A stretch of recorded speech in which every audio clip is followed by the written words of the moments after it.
الحمد لله رب العالمين والصلاة والسلام على سيد الأنبياء والمرسلين أما بعد أعوذ بالله من الشيطان الرجيم بسم الله الرحمن الرحيم يا أيها الذين آمنوا استعينوا بالصبر والصلاة إن الله مع الصابرين ولا تقولوا لمن يقتل في سبيل الله أموات بل أحياء ولكن لا تشعرون وَلَنَبْلُوَنَّكُمْ بِشَيْءٍ مِّنَ الْخَوْفِ وَالْجُوعِ وَنَقْصٍ مِّنَ الْأَمْوَالِ وَالْأَنفُسِ وَالثَّمَرَاتِ وَبَشِّرِ الصَّابِرِينَ الَّذِينَ إِذَا أَصَابَتْهُمْ مُصِيبَةٌ قَالُوا إِنَّا لِلَّهِ وَإِنَّا إِلَيْهِ راجعون أولئك عليهم صلوات من ربهم ورحمة وأولئك هم المهتدون صدق الله العظيم اللهم صل على محمد وعلى آل محمد وبارك وسلم رب اشرح لي صدري ويسر لي أمري واحلل عقدة من لساني يفقهوا قولي واجعل لي وزيرا من أهلي آمین یا رب العالمین۔ تقریباً 1.5 مہینے کے بعد یہاں قرآن اکیڈمی کراچی کی مسجد جامع القرآن میں خطاب جمعہ کا موقع ہے۔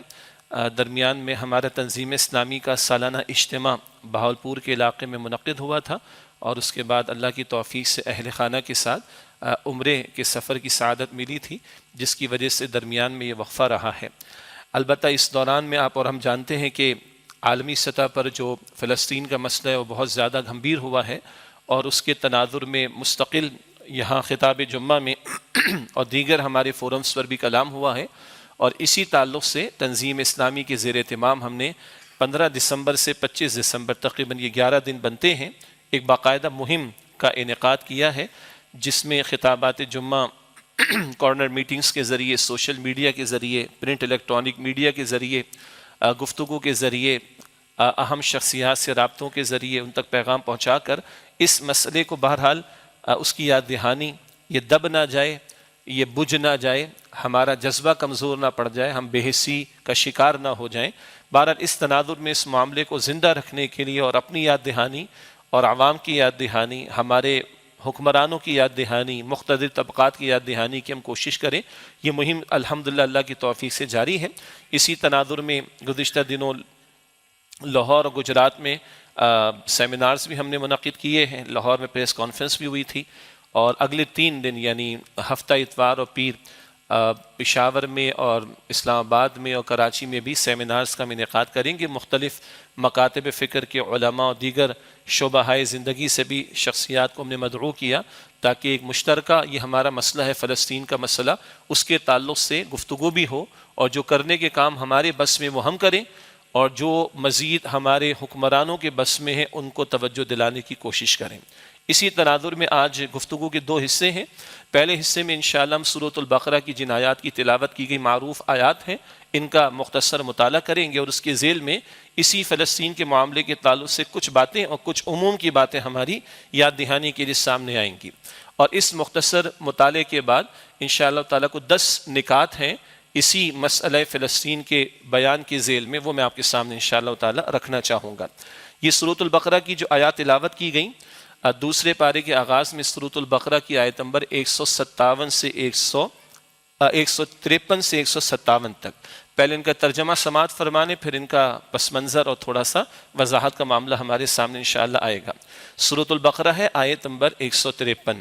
یا ایھا الذین آمنوا استعینوا بالصبر والصلاۃ، اے ایمان والوں صبر اور نماز کے ذریعے مدد حاصل کرو، ان اللہ مع الصابرین، بے شک اللہ تعالیٰ صبر کرنے والوں کے ساتھ ہے۔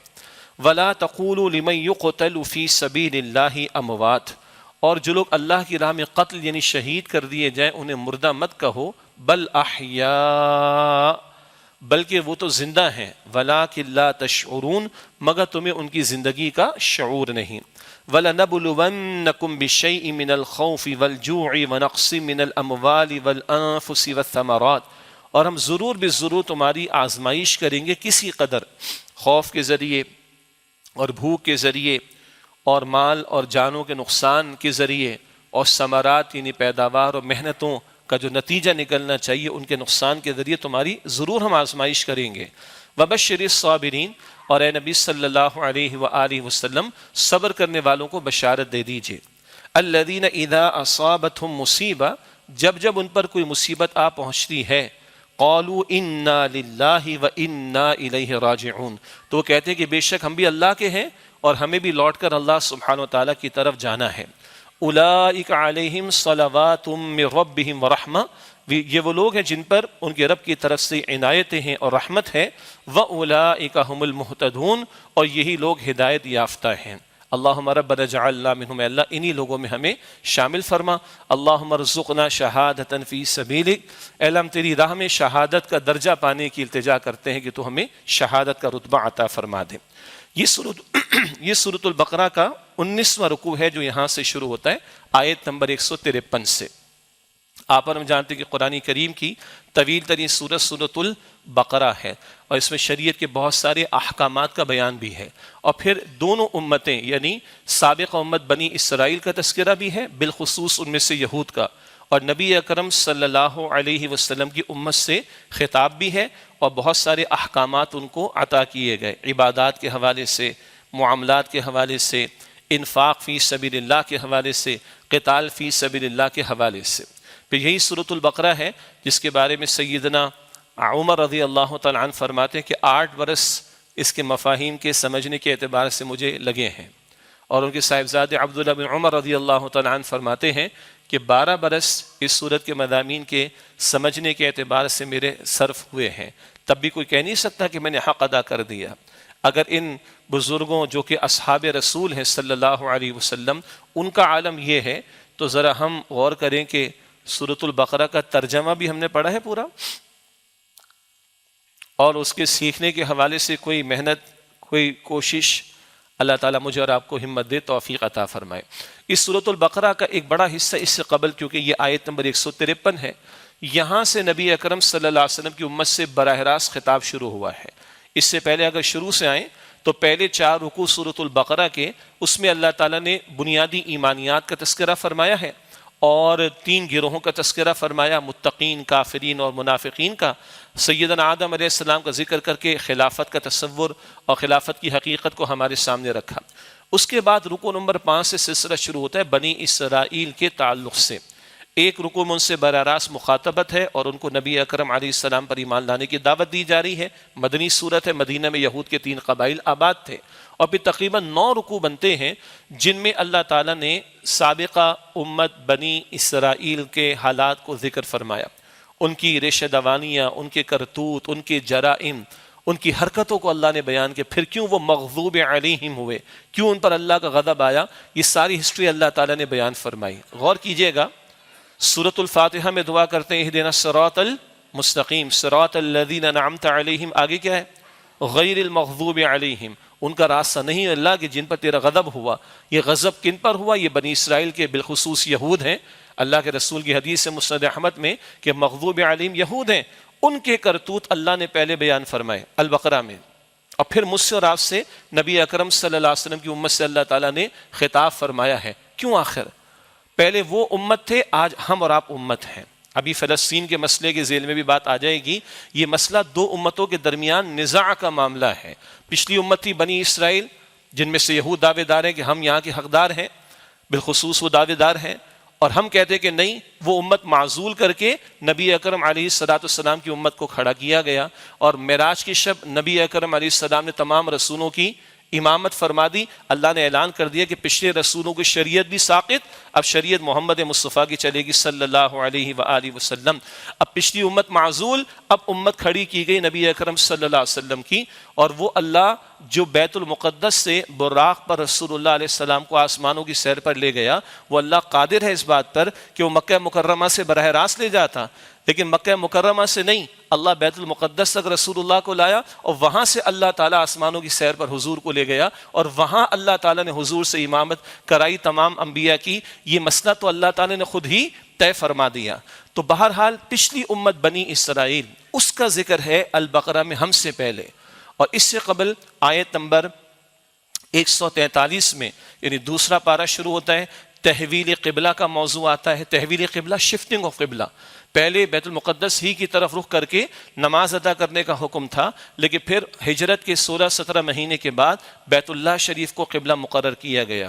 ہم میں سے جن لوگوں کو بھی اللہ نے سعادت دی مدینہ شریف جانے کی، مسجد قبلتین گئے ہوں گے، اللہ ہم سب کو سعادت دے، توفیق دے. اور انہوں نے علامت کے طور پر دوسری محراب بھی بنا رکھی ہے کہ جب رسول اللہ علیہ السلام ایک مرتبہ ظہر کی نماز کی امامت فرما رہے تھے، اس کے دوران میں حکم آیا اور اب بیت المقدس کے بجائے بیت اللہ کی طرف رخ کرنے کا حکم دیا گیا. اس لیے ادھر مسجد اقصیٰ کی جو ہم حرمت کی بات کرتے ہیں، عظمت کی بات کرتے ہیں، فضیلت کی بات کرتے ہیں، تو اس تعلق سے کہ وہ ہمارا قبلہ اول ہے. تو بہرحال اس امت کو جو معزول کیا گیا بنی اسرائیل کو، تو اس کی علامت کیا تھی؟ تحویل قبلہ. ان کی نسبت بھی بیت المقدس سے تھی بنی اسرائیل کی، مگر ان کو معزول کر کے نبی اکرم علیہ السلام کی امت کو کھڑا کیا جا رہا ہے. چنانچہ ہم مطالعہ کر رہے ہیں مختصراً البقرہ کی آیت نمبر 153 کا، مگر 10 آیات پہلے کیا ہے؟ وَكَذَلِكَ جَعَلْنَاكُمْ أُمَّةً وَسَطًا. اسی طرح ہم نے تمہیں امت وسط بنایا. وسط درمیان کو بھی کہتے ہیں، بہترین کو بھی کہتے ہیں، عمدہ کو بھی کہتے ہیں، سب معنی اپنی جگہ درست ہیں. اور اس سے قبل تحویل قبلہ، قبلے کی تبدیلی کا تذکرہ ہے. تو گویا یہ شفٹنگ آف قبلہ یہ علامت ہے شفٹنگ آف امت کی، یعنی تحویل قبلہ یہ علامت ہے امت کے تبدیل کر دیے جانے کی. اب نبی اکرم علیہ السلام کی امت کو کھڑا کیا جا رہا ہے. کیوں آپ کو مجھے کھڑا کیا گیا؟ صرف پیٹ پالنے کے لیے؟ وہ تو ایک ضرورت ہے. گھر بنانے کے لیے؟ وہ ایک ضرورت ہے. اولاد کی کفالت کرنے کے لیے؟ وہ ایک ضرورت ہے، ذمہ داری ہے. بڑے مقصد، اس سے بڑے مقصد کے لیے اللہ نے پیدا کیا. وَكَذَلِكَ جَعَلْنَاكُمْ أُمَّةً وَسَطًا لِتَكُونُوا شُهَدَاءَ عَلَى النَّاسِ. اسی طرح ہم نے تمہیں درمیانی امت، بہترین امت، عمدہ امت بنایا. لِتَكُونُوا شُهَدَاءَ عَلَى النَّاسِ، تاکہ اے مسلمانوں، اے نبی مکرم علیہ السلام کے امتیوں، تم اب انسانیت پر گواہی دینے والے بن جاؤ اللہ کے دین کی. وَيَكُونَ الرَّسُولُ عَلَيْكُمْ شَهِيدًا، اور رسول اللہ صلی اللہ علیہ وسلم تم پر اللہ کے دین کی گواہی دینے والے ہو جائیں. تو رسول اللہ نے امت کو منتقل کیا پیغام صلی اللہ علیہ وسلم، زبان سے بھی پہنچایا، کردار پیش کیا، عمل کر کے دکھایا، عبادات کا نمونہ اور دیگر اعمال کا نمونہ، اور ایک اجتماعی جد و جہد برپا فرما کر جہاں طائف بھی ہے، ہجرت بھی ہے، بدر احد بھی ہیں، جہاں 70 صحابہ کی جانیں احد کے میدان میں پیش ہوئیں، 259 صحابہ کی جانیں 23 برس کی جد و جہد کے دوران میں پیش ہوئیں، تب اللہ کا دین غالب ہوا. تو یہ گواہی، یہ شہادت، اس کے ادا کرنے کے لیے اب ختم نبوت کے بعد مجھے اور آپ کو کھڑا کیا گیا. ہم چھوٹے لوگ نہیں ہیں. آج جو یہ دعویٰ کرتے ہیں جیوز کہ we are the chosen people of the Lord, یہ کبھی تھے. اللہ نے کبھی کہا تھا ان کے بارے میں. سورہ البقرہ ہی میں آیت نمبر 47 میں، پھر سورۃ البقرہ ہی میں آیت نمبر 122 میں، وَأَنِّي فَضَّلْتُكُمْ عَلَى الْعَالَمِينَ، میں نے تمہیں اس وقت کے جہان والوں پر فضیلت عطا کی تھی. اس وقت کیوں؟ اب فضیلت امت محمد کی ہے صلی اللہ علیہ وسلم. ہاں تمہیں پہلے کھڑا کیا گیا تھا، مگر تم نے کتاب کو پس سے پش ڈالا. اسی البقرہ میں ہے آیت نمبر 101 میں، کتاب اللہ وراء ظہورہم، اللہ کی کتاب پر سے پش ڈال دی، دنیا کی محبت میں ڈوب گئے. ان لوگوں نے موسیٰ علیہ السلام کے دور میں کوڑا جواب دیا تھا. سورۃ المائدہ کی آیت نمبر 24 میں ہے، قتال کا حکم آیا، جاؤ فلسطین کو مشرکوں سے آزاد کراؤ، اللہ کی شریعت کو پھر نافذ کرنا. کہنے لگے فَاذْهَبْ أَنْتَ وَرَبُّكَ فَقَاتِلَا إِنَّهَا هُنَا قَاعِدُونَ، موسیٰ آپ جائیے، آپ کا رب جا کے قتال کیجئے، ہم تو یہیں بیٹھ رہیں گے. یہ ان کی تاریخ کتاب. انہوں نے پس سے پش ڈالی، دنیا کی محبت میں یہ ڈوبے، پیغمبر کا ساتھ دینے سے انہوں نے انکار کیا. تو یہی قرآن، یہی سورۃ البقرہ ہمیں بتاتی ہے آیت نمبر 61 میں، ضُرِبَتْ عَلَيْهِمُ الذِّلَّةُ وَالْمَسْكَنَةُ، ان پر ذلت اور محتاجی تھوپ دی گئی. وَبَاءُوا بِغَضَبٍ مِّنَ اللَّهِ، اور یہ اللہ تعالیٰ کے غضب کے ساتھ لوٹے. حاصل کلام یہ ان کے کرتوت ہیں جو سورۃ البقرہ میں بیان ہوئے. یہ ان کی حرکتیں تھیں. پھر ان کو امت مسلمہ کے منصب سے معزول کر دیا گیا، فائر. اور اب نبی مکرم صلی اللہ علیہ وسلم کی امت کو کھڑا کیا گیا. یہ سورۃ البقرہ کی آیت نمبر 143 میں امت وسط بنایا گیا، بہترین امت قرار دیا گیا. شہادت علی الناس کا فریضہ انجام دینے کے لیے خود تو اللہ کا بندہ بننا ہے اور محمد مصطفیٰ علیہ السلام کا نمائندہ بننا ہے، اور اللہ کے دین کی گواہی زبان سے، کردار سے اور ایک اجتماعی جد و جہد کر کے اللہ کی دین کو غالب کر کے دنیا کے سامنے پیش کرنا، یہ شہادت کی ذمہ داری. اس کے لیے اللہ نے مجھے اور آپ کو چنا ہے. اس کے لیے اللہ تعالیٰ فرماتا ہے سورۃ الحج کی آخری آیت، آیت نمبر 78 میں، هو اجتباکم، اللہ تعالیٰ نے تمہیں چن لیا اسی شہادت کے فریضے کے لیے. تو ہم چھوٹے لوگ نہیں ہیں بھائی. چھوٹے کاموں کے لیے پیدا نہیں کیے گئے. کھانا پینا موج اڑانا یہ تو سارے کر رہے ہیں. مطلب انسانوں کے علاوہ دیگر مخلوقات بھی یہ کام کر لیتی ہیں. ہم اپنی ضرورت پوری کریں, نو ایشو.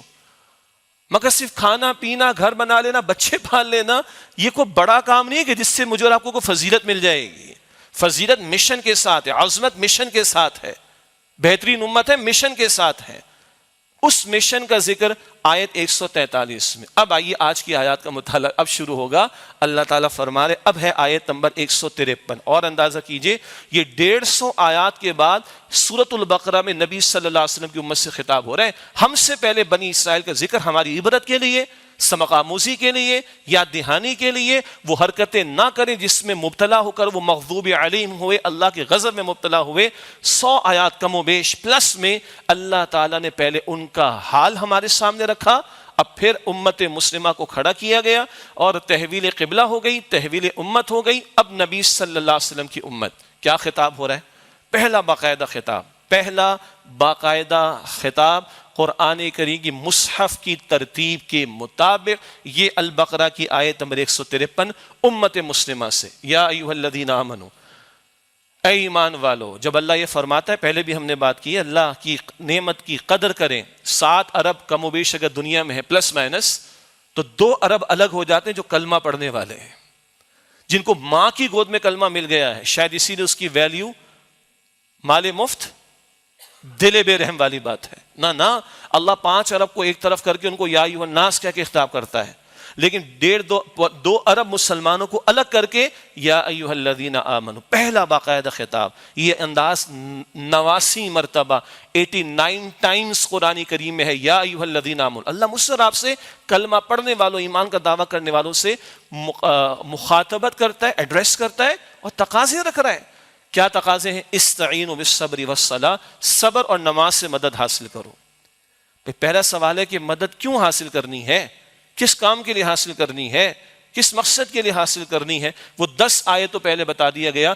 شہادت علی الناس کا فریضہ, اللہ کے دین کی گواہی تم نے پیش کرنی, قول سے, کردار سے, اجتماعی جد و جہد سے. اس اتنی بڑی ذمہ داری کو ادا کرنے کے لیے تمہیں مدد چاہیے ہے. وہ مدد ملے گی کہاں سے؟ صبر اور نماز سے. ان اللہ مع الصابرین, بے شک اللہ سبحانہ و تعالیٰ صبر کرنے والوں کے ساتھ ہے. صبر کیا ہے؟ پیر میں کانٹا چبھ گیا, صبر کرنا ہے. بیماری آ گئی, صبر کرنا ہے. انتقال ہو گیا, آنسو بہانے, ٹھیک ہے, صبر کرنا ہے. یہ بھی صبر ہے مصائب و مشکلات پر. مگر قرآن جس تصور صبر کو میرے اور آپ کے سامنے رکھتا ہے, یہ اس کا ہارڈلی 10% ہے. صبر اللہ کے دین کی دعوت کے کام کے دوران میں, صبر دعوت, تبلیغ, بشارت, انذار, امر بالمعروف نہی عن المنکر کے فریضے کو انجام دینے کے دوران میں. صبر اس بات میں بھی کہ تم دین کے لیے محنت کرو, نتیجے سامنے نہیں آ رہے. صبر اس بات پر بھی کبھی اپنے بھی دشمن بنیں گے. صبر اس بات پر کبھی اپنے بھی مذاق اڑائیں گے, پتھر بھی ماریں گے. صبر اس بات پر بھی کبھی ایک حزب اللہ والوں کی جماعت ہوگی, اس کے اندر سے حزب الشیطان برآمد ہو رہی ہوگی, منافقین برآمد ہو رہے ہوں گے, شیطان کا ٹولہ برآمد ہو رہا ہوگا. اندر ہی اندر وہ آستین کے سانپ بنیں گے, اندر ہی اندر حزب اللہ کو, دینی جماعت کو وہ کھوکھلا کرنے کی کوشش کریں گے. دل تو کوڑے گا مگر برداشت کرنا ہے. صبر اس بات پر کہ تم لوگوں کی خیر خواہی چاہ کر ان تک دین پہنچانے کی کوشش کرو گے, وہ تمہیں پلٹ کر آگے پتھر ماریں گے, گالیاں دیں گے, برداشت کرنا. اللہ اکبر. صبر اس بات پر, اللہ اکبر, 950 برس نوح علیہ السلام بائبل کے مطابق 70-80 افراد ایمان لائے, 13-14 سال میں ایک بندہ مانا ہے, بیوی اور ایک بیٹا نافرمانی پر گئے. صبر. تو یہ صبر بڑے وسیع تر پیمانے پر. فر اللہ کے رسول کو جو قرآن کہتا ہے صلی اللہ علیہ وسلم, فاصبر علی ما یقولون, اے نبی جو کچھ یہ کہہ رہے ہیں اس پر صبر کیجئے. ساحر کہتے تھے, کذاب کہتے تھے. واصبر علی ما یقولون, جو یہ کہتے اس پر صبر کیجئے. فإن مع العسر یسرا, بے شک مشکل کے ساتھ آسانی ہے. فاصبر صبرا جمیلا, اے نبی خوبصورت صبر کیجئے. واصبر فإنک بأعیننا, صبر کیجئے آپ ہماری نگاہوں کے سامنے. ہم دیکھ رہے ہیں آپ پر کیا بیت رہا ہے, شیب ابی طالب میں کیا بیت رہا ہے, اور طائف کی گلیوں میں کیا بیت رہا ہے. آپ نماز کی حالت میں ہیں اور آپ کے گلے کے اندر جو ہے وہ چادر لپیٹ کر جو ہے وہ گلے کو کھینچا جا رہا ہے. آپ تہجد کی نماز میں ہیں, بکری کی بچہ دانی آپ پر پھینکی جا رہی. اللہ اکبر کبیرہ. فإنک بأعیننا, نبی آپ ہماری نگاہوں کے سامنے.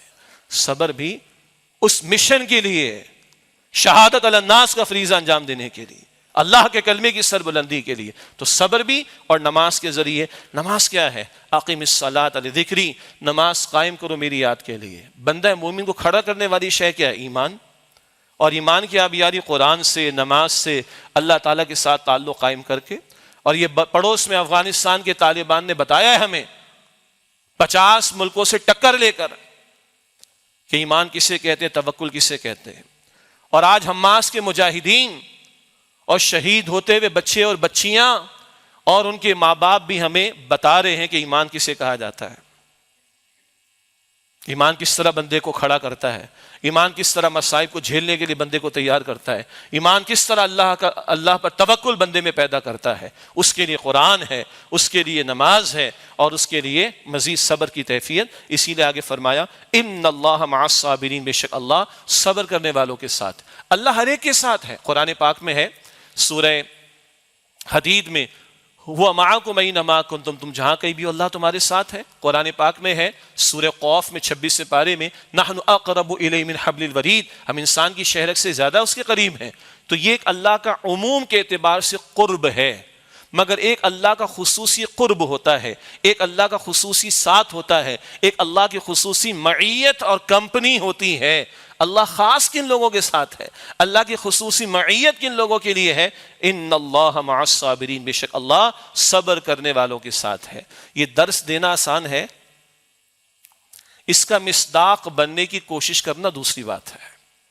اور یہ وہ کیفیات ہیں جو بیان میں آ نہیں سکتی. دیٹ کین بی فیلٹ، ان کو فیل کیا جا سکتا ہے، ٹیسٹ کیا جا سکتا ہے، لیکن شاید ان کو بیان کرنا بہت مشکل ہوگا. تو کرنا ہی پڑے گا، اس راہ سے گزرنا ہی پڑے گا.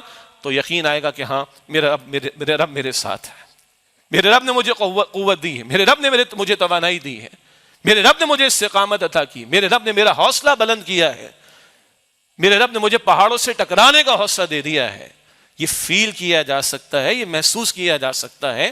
یہ بیان کرنا مشکل بات ہے. ان اللہ مع الصابرین، بے شک اللہ سبحانہ وتعالی صبر کرنے والوں کے ساتھ ہے. ولا تقولوا لمن يقتل في سبيل الله اموات، اور جو لوگ اللہ کی راہ میں قتل یعنی شہید کر دیے جائیں انہیں مردہ مت کہنا. بل احیاء، بلکہ وہ زندہ ہیں. ولکن لا تشعرون، مگر تمہیں ان کی زندگی کا شعور نہیں. پہلا خطاب ہے، میں نے عرض کیا پہلا باقاعدہ خطاب ہے. اللہ تعالیٰ نے کچھ پوشیدہ نہیں رکھا، کلیئرٹی دے دی. بڑی امت ہے تمہاری، تمہیں بہت بڑی امت بنایا گیا ہے، اور تمہارے لیے بڑے فضائل اللہ نے رکھے، تمہارے لیے بڑے انعامات اللہ تعالیٰ نے رکھے. مگر اللہ کی جنت سستی نہیں ہے، فری میں نہیں ملے گی، آن لائن آرڈر پلیسمنٹ پہ نہیں ملے گی، گھر بیٹھے نہیں مل جائے گی. اس کے لیے اسٹرگل ہے، محنت ہے، جد و جہد ہے. اور اس محنت اور جد و جہد کے دوران میں صبر اور نماز سے مدد حاصل کرنا بھی ہے. اور اس شہادت کے فریضے کو انجام دینے، اللہ کے دین کی گواہی پیش کرنے کے تعلق سے کبھی جان تک کا نذرانہ پیش کرنے کا تقاضا اور موقع آ سکتا ہے. تیار ہے نا اس کے لیے؟ اور اگر یہ موقع کسی کو میسر آ جائے اور وہ اللہ کی راہ میں جان کا نذرانہ پیش کر دے، تو تم جو زندہ ہو انہیں مردہ مت کہنا. بلکہ کبھی ایسا ہوتا ہے جو زندہ ہوتے ہیں وہ مر چکے ہوتے ہیں، اور جو بظاہر چلے گئے وہ زندہ ہوتے ہیں. اور آج ہو رہا ہے یہ باتیں پہلے بھی ہم نے بیان کی ہیں کہ وہاں سے میسیجز آتے ہیں کہ امت اگر سو گئی ہے تو ہمیں اس کی ضرورت نہیں ہے. پھر مر تو امت رہی ہے جو خاموش بیٹھی بے حسی کا شکار ہو گئی ہے. اور ہم شاید جانے دے کر بھی زندہ ہیں، کیونکہ اللہ کا کلام کہتا ہے کہ جو اللہ کی راہ میں قتل ہو جائے، شہید ہو جائے، اسے مردہ مت کہنا. بل احیاء، بلکہ وہ زندہ ہیں. ولکن لا تشعرون، مگر تمہیں ان کی زندگی کا شعور نہیں. ہمارے لیے کیا ہے؟ اس راہ میں جان تک کا نذرانہ پیش کرنے کا موقع آئے گا. اور یاد رکھیے گا میرے بھائیوں بزرگوں، ہماری جانیں کوئی حیثیت نہیں رکھتی. ہماری جان اس وقت قیمتی ہے جب اس کام کے لیے لگے جس کام کے لیے اللہ نے مجھے اور آپ کو کھڑا کیا. اور سب سے قیمتی جان محمد مصطفیٰ کی تھی صلی اللہ علیہ وسلم. ان کا خون رائے حق میں طائف میں بہا، احد کے میدان میں بہا. ہاں ایک خاص نقطہ ہے، اللہ کا اعلان ہے کہ رسولوں کی مدد رہے گی. قرآن کریم میں سورۃ المجادلہ کی آیت نمبر 21 میں ہے کتب اللہ لاغلبن انا ورسولی، اللہ نے طے فرما دیا کہ میں اور میرے رسول غالب رہیں گے. تو اس تعلق سے اگر ایک رسول کا شہید ہونے کا معاملہ بنے تو ظاہر کے اعتبار سے ایک مغلوبیت محسوس ہوتی ہے. اللہ کا وعدہ ہے کہ رسولوں کی اللہ تعالیٰ نصرت فرمائے گا. ہاں رسول اللہ علیہ السلام کی تمنا رہی والذی نفسی بیدی، اس اللہ کی قسم جس کے ہاتھ میں میری جان ہے، لوددت، میری تمنا ہے ان اقتل فی سبیل اللہ، میں اللہ کی راہ میں قتل کیا جاؤں، ثم احیا ثم اقتل ثم احیا ثم اقتل، پھر مجھے زندہ کیا جائے، پھر میں اللہ کی راہ میں قتل یعنی شہید کیا جاؤں، پھر مجھے زندہ کیا جائے اور پھر میں اللہ کی راہ میں شہید کیا جاؤں. یہ اتنا بڑا مقام ہے کہ رسول اللہ نے اس کی تمنا فرمائی ہے صلی اللہ علیہ وآلہ وسلم. اتنا بڑا رتبہ تو تمنا تو کرے بندہ مومن. حدیث مسلم شریف میں رسول اللہ صلی اللہ علیہ وسلم نے ارشاد فرمایا، جس نے نہ کسی غزوہ میں کبھی شرکت کی، نہ دل میں تمنا تھی کہ راہ خدا میں اس کی جان پیش ہو جائے، تمنا بھی نہیں شہید ہونے کی، اور وہ مر گیا اسی کیفیت میں، وہ نفاق کی حالت پر مرا ہے. تو تمنا تو رکھیں لیکن کلیئرٹی رہے، جنت سستی نہیں ہے اللہ کی.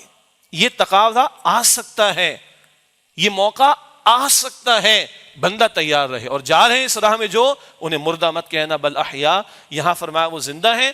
سورہ آل عمران آیت 169 میں فرمایا عند ربہم یرزقون، ان کے رب کے ہاں سے انہیں رزق عطا کیا جاتا ہے. رسول اللہ صلی اللہ علیہ وسلم نے ارشاد فرمایا، شہداء کی روحیں سبز پرندوں کی مانند وہاں جنت میں جو ہے وہ گھومتی پھرتی اور استفادہ کرتی جنت کی نعمتوں سے.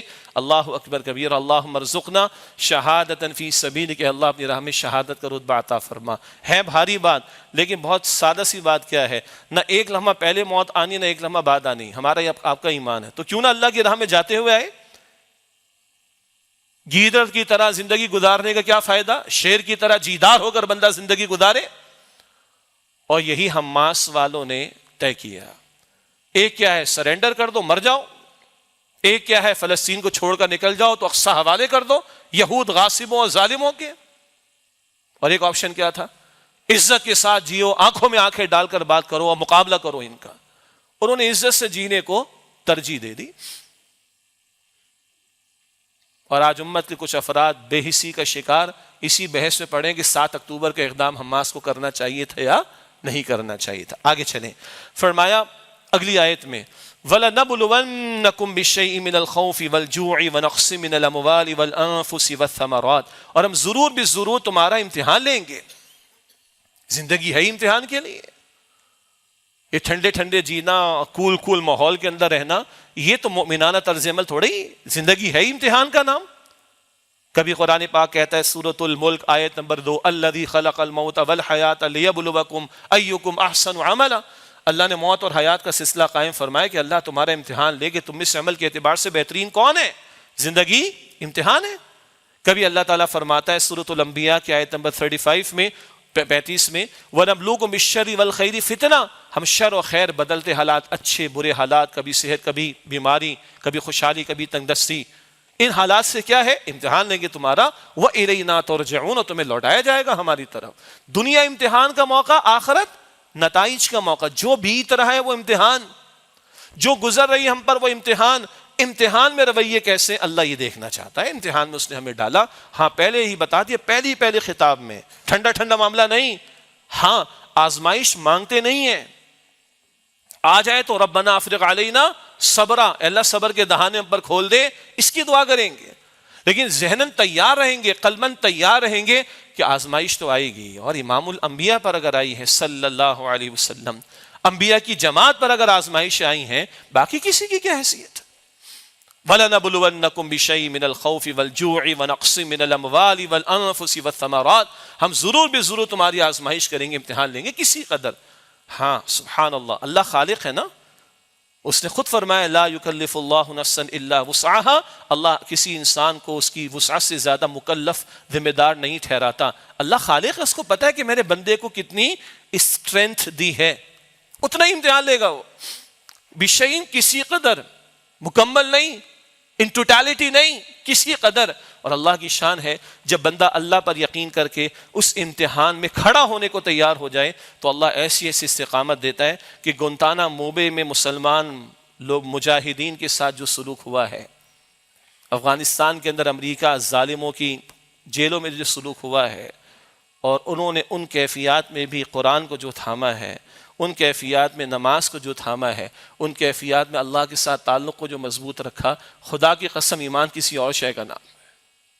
یہ عقل کے پیمانوں پر اترنے والی شے نہیں، یہ دل کا اس سے تعلق ہے، یہ فیل کیا جانا، محسوس کیا جانا، یہ ایمان کسی اور شے کا نام ہے، یہ ایمان کھڑا کرتا ہے۔ تو بندہ اگر اللہ کے فیصلے پر راضی رہے، اللہ تعالیٰ اسٹرینتھ دیتا ہے، اللہ توانائی دیتا ہے، اللہ تعالیٰ اسے قوت دیتا ہے، اللہ تعالیٰ اسے ہمت دیتا ہے کھڑا ہونے کے اعتبار سے۔ اور یہ حماس کے مجاہدین ہوں، فلسطین کے مسلمان ہوں، ماضی قریب میں افغانستان کے طالبان مجاہدین ہوں، ان سب نے یہ سارا نقشہ ہمارے سامنے بالفعل پیش کر کے دکھایا ہے۔ پاگل ہو گئے تھے امریکی جرنیل بھی، کیا قوم ہے یہ، دنیا جہاں کے کونے کونے سے آ کے مجاہدین جمع ہو گئے پہاڑوں کے اندر، سب نے کہا یہ اللہ کو ماننے والے، جنت کو ماننے والے ہیں، یہ اللہ کی جنت میں جانا جاتے ہیں، وہ سر پکڑ کر بیٹھ جاتے ہیں۔ ایمان کوئی شے ہے جو محلات کو چھوڑنے پر، جائیدادوں کو چھوڑنے پر اور جان تک کا نذرانہ پیش کرنے پر بندے کو کھڑا کر دیتا ہے۔ اللہ اکبر۔ وَلَنَبْلُوَنَّكُمْ بِشَيْءٍ مِّنَ الْخَوْفِ وَالْجُوعِ وَنَقْصٍ مِّنَ الْأَمْوَالِ وَالْأَنفُسِ وَالثَّمَرَاتِ ہم ضرور بھی ضرور کسی قدر تمہاری آزمائش کریں گے، خوف کے ذریعے سے اور بھوک کے ذریعے سے اور مال اور جان کے نقصان کے ذریعے سے اور ثمرات کے نقصان کے ذریعے سے۔ ثمرات پیداوار کو بھی کہتے ہیں، اور بندے نے کوئی کیریئر بنانا تھا یا بنا رہا تھا یا بنا چکا تھا، کوئی کاروبار کرنا تھا، کر رہا تھا اور فلرش ہو چکا تھا، اور راہ خدا میں وقت آتا ہے کیریئر چھوڑنا پڑ جاتا ہے، کاروبار کو چھوڑنا پڑ جاتا ہے، گھر بار کو چھوڑنا، تو گیا صفر ہو گیا، سارا زیرو ہو گیا، سارا ڈگری ایک طرف، کوالیفیکیشن ایک طرف، سارا اتنے برسوں کا تجربہ ایک طرف، اور جان پیش کرنے کے لیے کھڑا ہو گیا، تو باقی ساری محنت تو صفر ہو گئی نا اپیرنٹلی۔ دنیا پرست کیا کہے گا، دماغ خراب ہو گیا ہے، اور ایمان والا کیا کہے گا، یہی تو کمانے کے لیے دنیا میں آئے ہیں، نہ کاروبار جانا ہے، نہ جائیدادیں جانی ہے، نہ گھر بار جانا ہے، نہ بینک بیلنس جانا ہے، نہ گاڑیاں جانی ہے، نہ گھر والے جانے ہیں، نہ ایک کفن میں جیب بھی نہیں جانا کہ جیب میں کچھ لے جاؤں گا میں۔ وَبَشِّرِ الصَّابِرِينَ، اور اے نبی صلی اللہ علیہ وسلم صبر کرنے والوں کو بشارت دے دیجئے۔ صبر کیا ہے؟ تبوک کا موقع آیا تھا، فصل تیار تھی کھجور کی فصل پک گئی، تیار ہوگی، اتاریں گے نہیں تو ضائع ہو جائے گی، مہینوں کی محنت ضائع ہو جائے گی نہ۔ جیش العسرہ کہا، غزوہ تبوک سن 9 ہجری، 30,000 کا لشکر لے کر رسول اللہ صلی اللہ علیہ وسلم روانہ ہوئے۔ نکلنا پڑے گا، گھر بار کو چھوڑنا پڑے گا، کاروبار کو چھوڑنا پڑے گا، فصل جاتی تو جائے۔ تمہیں کیا ملے گا؟ تمہیں خدا ملے گا، رب کائنات ملے گا، اس کی جنت ملے گی، اس سے بڑھ کر اور کیا اعزاز ہے بندہ مومن کے لیے۔ وَبَشِّرِ الصَّابِرِينَ، اور صبر کرنے والوں کو بشارت دے دیجئے، الَّذِينَ إِذَا أَصَابَتْهُم مُّصِیبَۃٌ، جب ان پر کوئی مصیبت آتی ہے، قَالُوا إِنَّا لِلَّهِ وَإِنَّا إِلَيْهِ راجعون، تو وہ کہتے ہیں بے شک ہم اللہ کے ہیں اور ہمیں لوٹ کر اللہ کی طرف جانا ہے۔ اس تناظر میں اس جملے کو سمجھے نا، ہم کسی کی میت کی خبر پر، انتقال کی خبر پر تو پڑھ لیتے ہیں، بالکل ٹھیک ہے، انا للہ و انا الیہ راجعون، بے شک ہم بھی اللہ کے اور ہمیں لوٹ کر اللہ کی طرف جانا ہے۔ اور دلچسپ بات کیا ہے کہ جس مرحوم یا مرحومہ کی خبر اطلاع ہمیں ملی، اس کے لیے اس جملے میں کچھ بھی نہیں ہے، بے شک ہم اللہ کے اور ہمیں لوٹ کر اللہ کی طرف جانا ہے۔ یہ تو ریمائنڈر ہے، یہ جانے والا گیا تو میں ہمیشہ تھوڑے ہی رہوں گا، آج اس کا جنازہ تو کل میرا جنازہ، آج اس کی قبر پر گیا ہوں دفنانے تو کل میری قبر بھی تو تیار ہوگی۔ ایک تو یہ اعلان ہے، مگر بڑا پرسپیکٹیو کیا ہے، اللہ کی راہ میں کبھی اولاد پیش کرنا پڑ جائے تو اولاد اللہ نے دی ہے، واپس لے لے تو اس کی مرضی، اس کے فیصلے پہ راضی رہیں گے۔ فلسطین کی ماں نے کہا ہے، 4 تھے، 4 کے 4 شہید ہو گئے، 5واں جھٹا دیا نہیں اللہ نے، دیا ہوتا تو ان کی شہادت کی بھی خوشیاں مناتے۔ افغانستان کے طالبان کے کتنے گھرانے ہیں، 10 بیٹے 10 کے 10 اللہ کی راہ میں شہید ہو گئے، تب یہ جملہ پڑھے نا کوئی، انا للہ، ہم بھی تو اللہ کے ہیں، اولاد بھی کس نے دی تھی؟ اللہ نے۔ اب اس موقع پر یہ جملہ تو کچھ اور ہے نا، دین کے لیے وقت لگانا پڑے، دین کے لیے اپنے آپ کو کھپانا پڑے، کیریئر کی قربانی، بڑا لوکریٹو کیریئر ہے، 10-10 لاکھ 20-20 لاکھ 25-25 لاکھ ماہانہ کی تنخواہ ہے، لگاؤ ادھر، دنیا تمہیں استعمال کرے گی، دنیا تمہیں نچوڑے گی، تمہارے تو گھر والوں کو منہ دکھانے کے لیے تمہارے پاس ٹائم نہیں ہوگا، کما لو 20 لاکھ 25 لاکھ مہینے کے، اور کسی کی سمجھ میں آ جائے کہ اس سے بڑا بھی کوئی کرنے کا کام ہے تو 2.5 لاکھ بھی مشکل سے جیب میں آئیں گے۔ پھر کیا خیال ہے؟ دنیا کیا کہے گی؟ بے وقوف ہے۔ ایمان کیا کہے گا؟ بڑا سودا کر لیا اس نے، تب کہے انا للہ و انا الیہ راجعون۔ کسی کو معذور کر دیا جائے راہ خدا میں، کسی کا ہاتھ کٹ جائے راہ خدا میں، کسی کا پیر کٹ جائے راہ خدا میں، کسی کا گھر برباد ہو جائے، اب کوئی کہے انا للہ و انا الیہ راجعون۔ تو یہ کیا ہے؟ اصل تو آخرت ہے نا۔ خدا کی قسم، یہ آخرت کا عقیدہ، یہ آخرت پر ایمان بندے کو کہاں سے کہاں پہنچا دیتا ہے، بڑے سے بڑی قربانی کے لیے تیار کر دیتا ہے، بڑے سے بڑے حادثے کو برداشت کرنے کے لیے تیار کر دیتا ہے، اور بڑے سے بڑے مصائب کو جھیلنے کے لیے تیار کر دیتا ہے۔ انا للہ و انا الیہ راجعون، یہ ہے۔ اس تناظر میں اگر پڑھے کوئی تو کیا ایمانی کیفیت ہوگی۔ آگے اللہ کا انعام کیا ہے؟ اولئک علیہم صلوات من ربہم رحمہ، یہ ہیں وہ جن پر اللہ تعالیٰ کی طرف سے عنایتیں ہیں اور رحمت ہے، جو اللہ کے دین کی شہادت کی گواہی کے لیے کھڑے ہوں۔ آج حماس کے مسلمان اور بلکہ مجاہدین، وہ بھی مسجد اقصیٰ کی جو حرمت کا تحفظ ہے، یہ امت کی طرف سے فریضہ انجام دے رہے ہیں۔ وہ سرزمین مقدس یہود غاصبین سے اور ظالموں سے چھڑانے کا معاملہ ہے، وہ گواہی تو دے رہے ہیں۔ تو اللہ تعالیٰ کی رحمتوں کا اعلان ہے۔ گھر بار تو گئے، بلڈنگیں اڑا دی گئیں، ہزاروں شہید کر دیے گئے، لیکن اس راہ سے جو گزر رہے، اللہ کی خاطر، شہادت کے فریضے کی خاطر، اللہ کی رضا پر راضی رہتے ہوئے ان سارے مصائب کو جھیل رہے، اولئک علیہم صلوات من ربہم رحمہ، یہ وہ ہیں جن پر ان کے رب کی طرف سے عنایات اور رحمت ہے، واولئک هم المہتدون، اور یہی لوگ ہدایت یافتہ ہیں۔ ہدایت ٹھنڈے ٹھنڈے ماحول میں بیٹھ کر فقط نہیں ملتی۔ قرآن پاک کبھی فرماتا ہے سورہ عنکبوت کی آخری آیت 69، والذین جاہدوا فینا لنہدینہم سبلنا، اور جو لوگ ہماری راہ میں جہاد کرتے ہیں، ہم اپنے راستوں کی رہنمائی ان کو عطا کرتے ہیں۔ اسٹرگل، محنت، جہاد، اور جہاد مستقل ایک عنوان ہے، ہم نے بارہا گفتگو کی ہے۔ ایک ہے لفظ قتال، وہ تو جنگ کے معنی میں، لفظ جہاد کبھی کبھی جنگ کے معنی میں بھی آتا ہے، لیکن عموم کے اعتبار سے لفظ جہاد اسٹرگل، کوشش، محنت، جد و جہد، اللہ کی بندگی، اللہ کی بندگی کی دعوت، اللہ کی بندگی کے نظام کو قائم کرنے کی جد و جہد۔ دوسرے الفاظ میں شہادت علی الناس کے فریضے کو انجام دینے میں جو محنت لگ رہی ہے، یہ جہاد فی سبیل اللہ ہے۔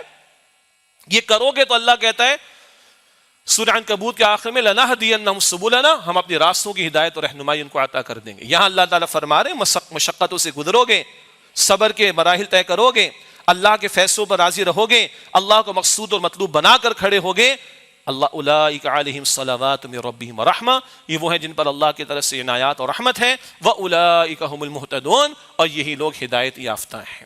اللہ کی ہدایت مستقل مانگنے والی شے ہے، اللہ کی ہدایت مستقل حاصل کرنے والی شے ہے، اور اس کے لیے مستقل محنت کی ضرورت ہے، جس محنت کا ایک نقشہ اس وقت ہمارے سامنے ہے۔ وقت مکمل ہوا، کچھ 10 باتیں نوٹ کی تھی میں نے، انشاءاللہ وہ آئندہ کے ہمارے سیمینارز میں بھی آ جائیں گی، انشاءاللہ وہ ریکارڈڈ آپ تک پہنچ جائیں گی۔ البتہ اتنا ضرور ہے کہ یہ معاملہ جو فلسطین کا ہے، یہ پوری امت کا مشترکہ مسئلہ ہے، اس تعلق سے آواز بلند ہو، عوام اپنے حصے کا کام کریں۔ ہم تو حکمرانوں سے مستقل تقاضا کر رہے ہیں، سفارتی تعلقات اسرائیل سے ختم کرنے کا معاملہ، تجارتی تعلقات ختم کرنے کا معاملہ، اسرائیل کی وہ مصنوعات جس سے ڈائریکٹلی اس کو فائدہ پہنچتے، وہ تمام مصنوعات ان کا بائیکاٹ، اور حکمراں بھی اس کی ہمت پکڑیں، اور میں سمجھتا ہوں ہماری بزنس کمیونٹی اس میں بہت بڑا پارٹ پلے کر سکتی ہے۔ وہ تمام پروڈکٹس بہت سے ایسے جن کے بغیر ہم جی لیں گے، برانڈڈ قسم کے جو ریسٹورنٹس ہیں، کیا ضرورت پڑی اپنی لوکل چیزیں بھی کھا کے ہم جی سکتے ہیں، کوئی مسئلہ نہیں ہے، مر نہیں جائیں گے اگر ان کی بہت ساری برانڈڈ چیزوں کو ہم استعمال نہ کریں، لیکن اگر ہماری گورنمنٹ سپورٹ کرے، انکریج کرے، اور ہماری business community, federation of chamber of commerce جو ہے وہ اگر وہاں کے حضرات اور بزنس کمیونٹی کے لوگ کوشش کریں، تو بہت سارے ہمارے آلٹرنیٹیوز اویلیبل ہیں۔ اپنی لوکل پروڈکٹس کو آگے لائیں، اور یہاں جو کمائی ہو رہی ہے وہ باہر غیروں کو کیوں دیں، ادھر ہی استعمال کرنی چاہیے، یہاں اسٹرینتھن کرے اپنی اکانومی کو، یہ بھی ایک بہت بڑا فائدہ۔ اور اس سے بڑھ کر جو ہے ایئر اسپیس اگر بہت سے مسلم ممالک بند کرتے اسرائیل کی، تو یہ 2.5 مہینے نہ گزرتے اس کے اندر۔ اور سب سے بڑھ کر بات ہے کہ فلسطینیوں کو صرف دوا کی اور کمبل کی ضرورت نہیں ہے، ان کو عسکری تعاون، فوجی طاقت اور فوجی قوت کی بھی ضرورت ہے، اور وہ مسلمان حکمرانوں کے پاس ہے، اور وہ مسلم افواج کے پاس ہے۔ ہم ان سے گزارش کرتے ہیں، ان کے لیے دعا کرتے ہیں اللہ ان کو ہدایت دے، ہم اپنا کام کریں، حکمران اپنا کام، اپنے حصے کا کام کریں، ہم سب نے مر کر اللہ تعالیٰ کو کل جواب دینا ہے۔ اس تعلق سے جیسے میں نے ابتدا میں ذکر کیا تھا کہ تنظیم اسلامی کے تحت 15 دسمبر سے 25 دسمبر ہم نے ایک مہم شروع کر رکھی ہے، اور انہی موضوعات موضوعات پر اس درد کو شیئر کرنا، اپنی ذمہ داریوں کی یاد دہانی، حکمرانوں کی ذمہ داریوں کی یاد دہانی، اس کی ہم کوشش کر رہے ہیں. اس سے بھی استفادہ کیجیے گا، آپ تک انشاءاللہ بہت ساری چیزیں پہنچیں گی. اللہ تعالیٰ مجھے اور آپ کو ایمانی کیفیت عطا فرمائے، دینی حمیت اور غیرت عطا فرمائے، اور جو تقاضے دین کے تعلق سے، شہادت کے تعلق سے ہمارے سامنے آئے، اللہ ہم سب کو عمل کی توفیق عطا فرمائے. وآخر دعوانا ان الحمد للہ رب العالمین.